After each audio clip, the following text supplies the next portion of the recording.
नमस्कार, मैं जितेंद्र शर्मा।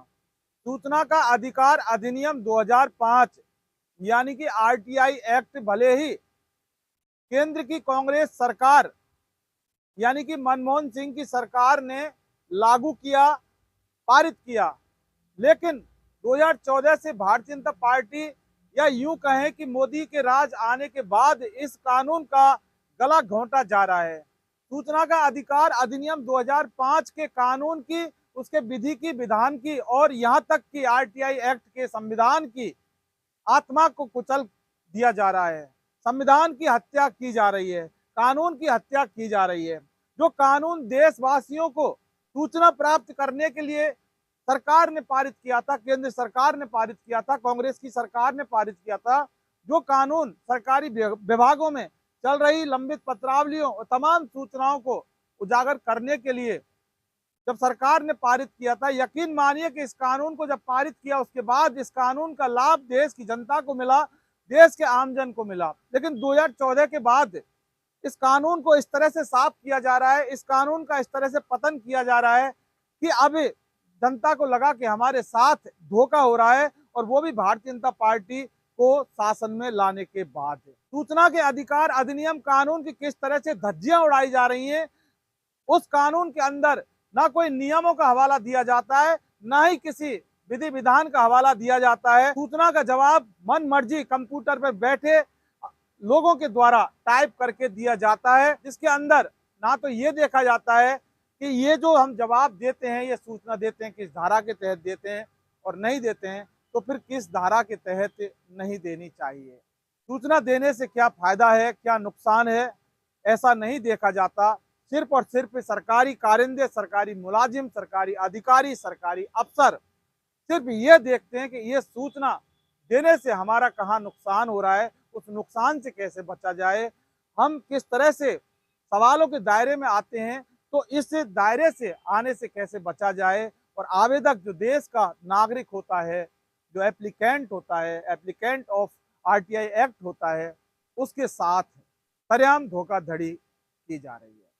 इसकी बानगी भजनलाल सरकार में हम दिखाते हैं। भजनलाल सरकार के राज में जयपुर कलेक्टर द्वारा भी किस तरह से इस कानून की धज्जियां उड़ाई जा रही हैं। एक आवेदक अपनी सूचना जब मांगता है, अपनी शिकायतों को मांगता है, तो फिर जवाब आता है कि सूचना गोपनीय है।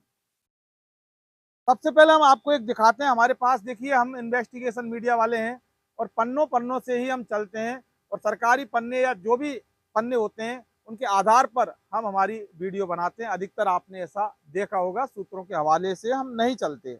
ये सरकारी पन्ना है मेरे पास, कार्यालय नियंत्रक जिला कलेक्टर नागरिक सुरक्षा जयपुर, और इसका जो क्रमांक है 2563 यानी कि 2563, डेटेड 7 जुलाई 2025 को ये जारी किया गया है। और इसकी कॉपी दी गई है राकेश कुमार, निवासी गोवर्धनपुरी गलता गेट।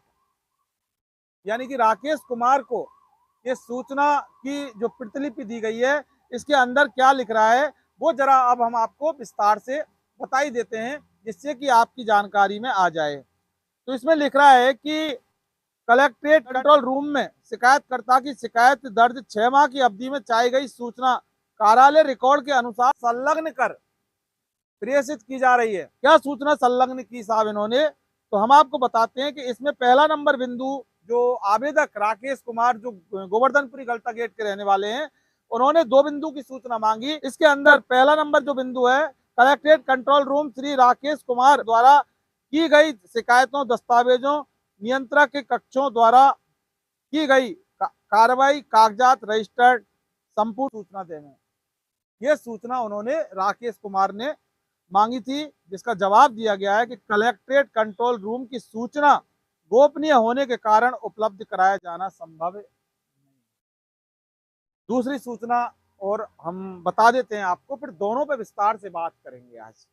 व्हाट्सएप हेल्पलाइन नंबर 9413504723 पर की गई प्रार्थी की शिकायत द्वारा मैं साक्ष्य ऑब्लिक सबूत ऑब्लिक लिखित आदि माध्यम से स्क्रीनशॉट, रिकॉर्ड, चैट की संपूर्ण सूचना।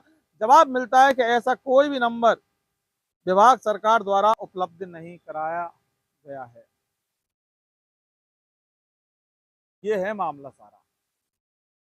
अब आपके जीवन में आ रहा होगा कि आखिर इसके अंदर ऐसा क्या है।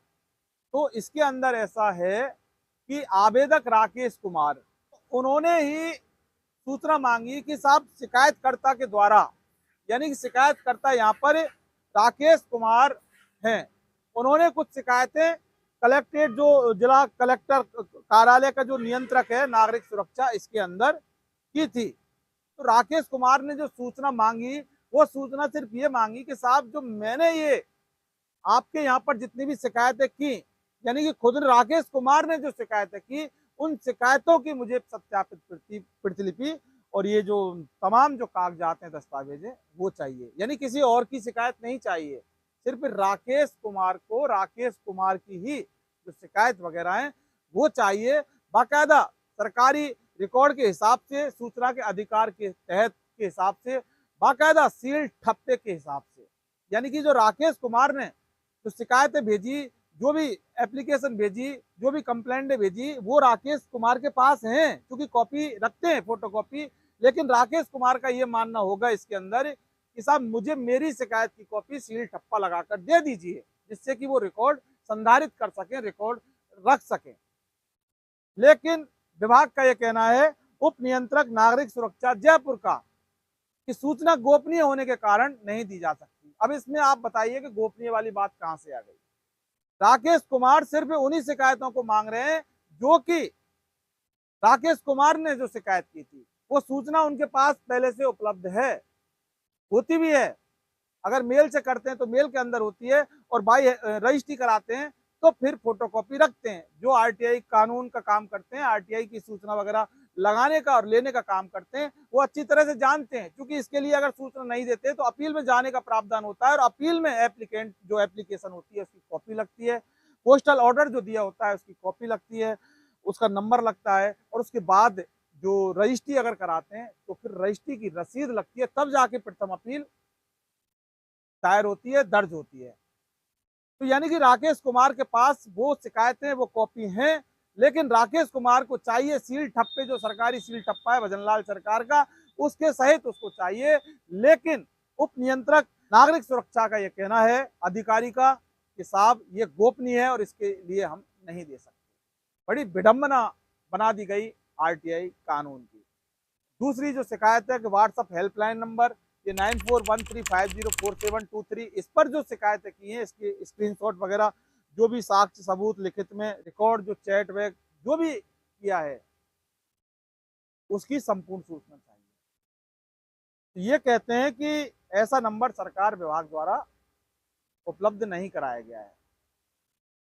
लेकिन जिस नंबर पर राकेश कुमार लगातार कम्युनिकेट कर रहे हैं, जिस नंबर पर राकेश कुमार लगातार व्हाट्सएप कर रहे हैं, चैट कर रहे हैं, और अपनी जो भी शिकायत है वो किए जा रहे हैं, लेकिन उप नियंत्रक नागरिक जो सुरक्षा के अधिकारी हैं, उनका कहना है कि ये नंबर तो सरकार और विभाग द्वारा उपलब्ध कराया नहीं गया है। तो सवाल ये कि राकेश कुमार किसको भेज रहे हैं, कि ऐसा तो नहीं है कि हवा में सारी शिकायतें कर रहे हैं।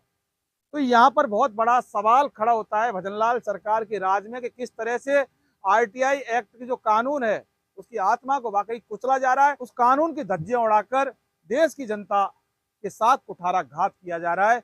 ये बाबा साहब भीमराव अंबेडकर की आत्मा के साथ कुठाराघात किया जा रहा है, क्योंकि कानून जब बनता है तो संसद में पास होकर देश की जनता के लिए बनता है, देश के जनता के हित में आने के लिए बनता है। लेकिन इस तरह की अगर विडंबना रहेगी, इस तरह की अगर जवाब सरकारी डिपार्टमेंट अधिकारी देते रहेंगे, जो लोक सूचना अधिकारी होते हैं, लोक सूचना अफसर होते हैं, वो अगर देते रहेंगे, तो फिर कैसे कानून धरातल पर स्थापित रह पाएगा, कैसे इस कानून की मर्यादा रह पाएगी, और कैसे इस कानून की गरिमा बनी रह पाएगी। जरा सोच कर देखिए, भारतीय जनता पार्टी किस तरह से कानूनों का समर्थन करते हैं, किस तरह से जो कानून पारित हो रहे होते हैं धरातल पर, वो कानून सुचारू रूप से काम कर रहे होते हैं, लेकिन उस कानून की गर्दन मरोड़ देती है भारतीय जनता पार्टी और भारतीय जनता पार्टी वाले अधिकारी।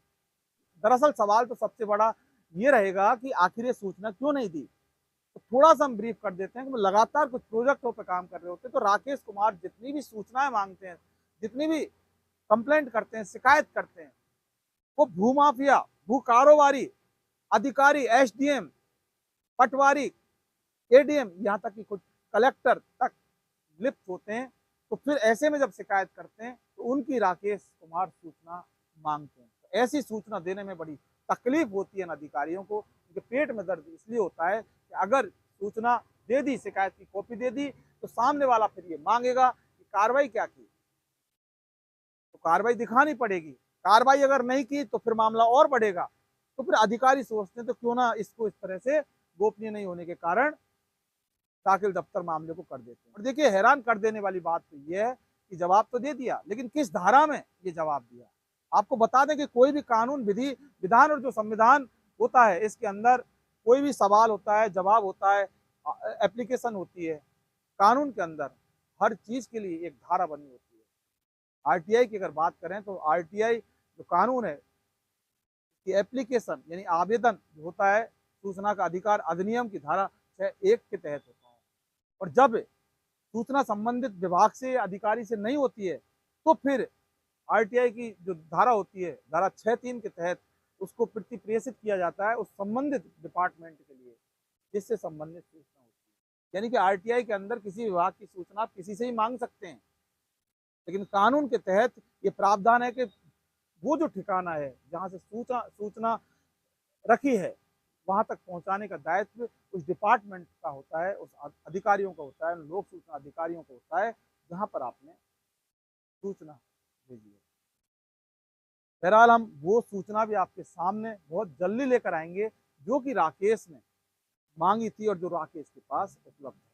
हम संपर्क करेंगे उनसे, हम उनसे मिलेंगे, उनसे बात करेंगे, उनसे सूचना लेंगे, फिर हम आपको बताएंगे कि वो गोपनीय सूचना क्या है जो कि सरकार, विभाग नहीं देना चाह रहा, लेकिन वो सूचना हम आपको जरूर दिखाने की कोशिश करेंगे, वायदा नहीं कर सकते, कम्युनिकेट करने की कोशिश करेंगे, राकेश से मिलेंगे, उनसे वो सूचना लेंगे और फिर आपको दिखाने की कोशिश करेंगे।